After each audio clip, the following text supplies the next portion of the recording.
Hey everyone, I hope आप सभी बहुत अच्छे होंगे। और अभी तक हम अपने सारे लेटर्स कंप्लीट कर चुके हैं, लेटर विद साउंड। तो आज हम विद ऑब्जेक्ट्स एक बारी फिर से अच्छे से रिवीजन करेंगे।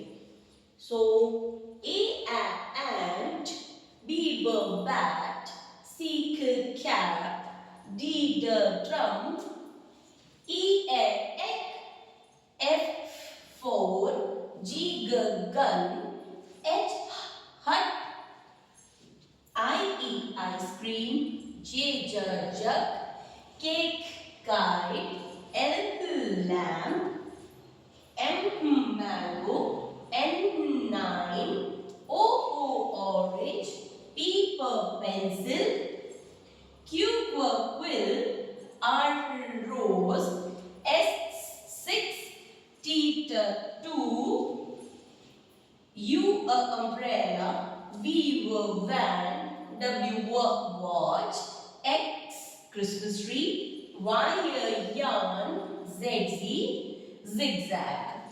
तो आज हमारी एक बार दोबारा बहुत अच्छे से रिवीजन हो गई है।